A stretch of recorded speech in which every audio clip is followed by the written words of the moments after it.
Monday, March the 3rd is World Hearing Day, and joining us now to tell us more on how we can protect our hearing from the Family Hearing and Tinnitus Centre, it's Melissa Mitreski. Melissa, nice to see you today. Nice Welcome. to see you too, Mike. Thanks for having me. It's a pleasure. Pleasure to have you back. Thank you very much. As a sponsor of the Hamilton Network for the Hearing Impaired, we appreciate all the work that you're doing for us too. Of course, it's our pleasure. This is a passion for you, people's hearing, what people do, what people don't do when it comes to looking after their hearing. So right. Let's talk a little bit about hearing care and what are some misconceptions, what are some people should think about and do?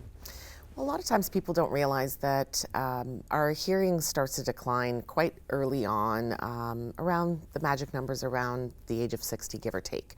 But because and we hope that it's a gradual decline, we tend to ignore some of those signs that we get. And our brain relies quite heavily on sound to stay cognitively healthy.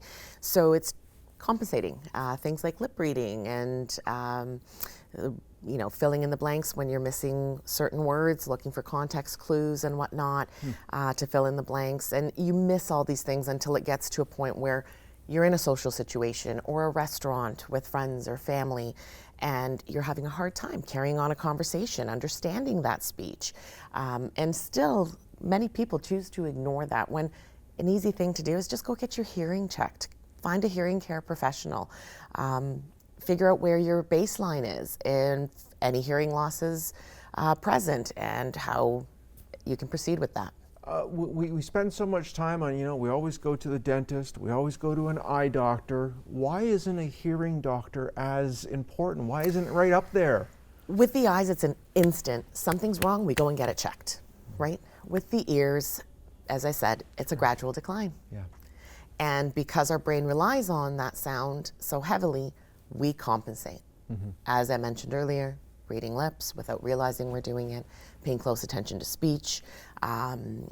When COVID was around, when the masks came on, it seemed that is when they really realized that they had a hearing loss because the masks blocked that lip reading. And it was almost a panic of, something's wrong with my hearing. Yes. So it is one of the things that we take care of, the sensory organs, that is last that we look after, but it's one of the most important. It certainly is. And you brought some samples here in regards to things we can do for protection for our hearing, yes, depending on our work environment, what we do on weekends. What are some things that we should look at doing? As we're, getting older and whatnot, even for the young ones nowadays with a lot of the AirPods and different listening devices, we need to be listening to sound at a moderate level. Keeping in mind that any kind of prolonged noise exposure at anything that's over 85 decibels and over can put you at a risk of hearing loss. You're damaging your hearing. So if you love to go to concerts, if you're exposed to work noise, get yourself some proper hearing protection like ear molds. If it's a musician, musicians usually use musicians' earplugs. There's actually, if you're going to a shooting range, there's actually hunting earplugs, and all of those can be custom made to your ear canal. Really important that people take it seriously, even mowing the lawn. The amounts of times that you see people just mowing the lawn or using power tools, nothing on their ears, no earring, not even the squishy earplugs in there. Having a headset, very important. Protect your hearing, because once it's gone, it's done at that point. Obviously, there's the scare of losing your hearing. Right. But there are also serious health effects if you don't maintain and look after your hearing. What are some things that can lead to? One of the things that hearing is also really important for is our balance. So when our hearing goes, you will notice, particularly this can happen in elderly patients, a lot of it, or family members or they themselves will say, well, I'm not stable on my feet anymore, and still not going to have their hearing checked. It could be as simple as getting a set of hearing aids. We see it all the time that when people start wearing hearing aids, their balance actually improves. The other more serious side effect, I guess you could get from hearing loss, is that now there is a connection where hearing loss places you in a higher risk group of things like early onset dementia. And again, that's because our brain relies quite heavily on sound to stay cognitively healthy. So the more we delay in getting our hearing taken care of, the greater our risk.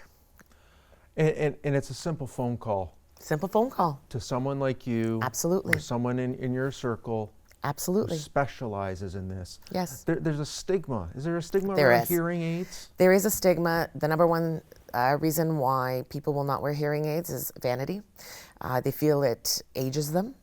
And the reality is that we have also a much younger demographic walking within our clinics. And I think all of my colleagues can attest to this, that there are people in their 30s, 40s, 50s wearing hearing aids for a variety of different reasons. The younger generation very well may be due to the different listening devices they're using and not being careful with the volume level that they're setting them at. Certain viruses can also attack our auditory system, and that can decline the hearing. You're doing your job here in regards to hearing care and hearing safety. It's about educating others. Absolutely. And I always say this to my patients: if I can empower you with enough information about how your hearing works with your brain, then I've done my job. At the end of the day, it's you who has to make that decision for yourself. And you shouldn't fear wearing hearing aids. Nowadays, they are so technologically advanced.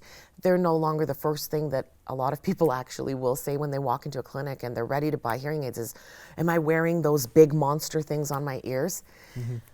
No, those days are gone. Yes, they're still available, but for the most part, manufacturers have created product that is quite small, quite tiny, that is capable of producing enough volume or gain, as we call it, to help hearing loss that's even at a severe point. Yeah.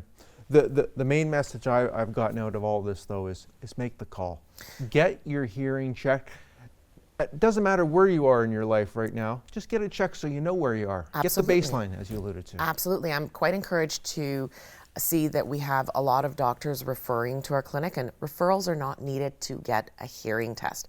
But still, I'm very proud that they're actually being proactive these days and referring their patients to get hearing testing, and even more encouraged when I see parents bringing in their children to get their hearing tested before they're going into junior kindergarten.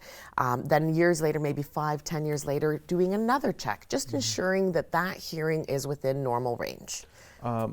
We have to get going very quickly. Is any of this covered by OHIP? I guess there's some people might have very good health plans out there. Many health plans do cover hearing testing, but for the most part, I know in our Hamilton area, hearing tests are free. We do not charge for our hearing tests at our clinic. OHIP does not cover it, unfortunately. The one thing that OHIP does cover, or Ministry of Health, is through the Assistive Devices Program. They contribute $500 per ear if there is a hearing loss towards hearing aids. So there is some help there. Wonderful. As always, Melissa, thank you so much for your time. Thank you for being part of THN on a weekly basis. We do appreciate it.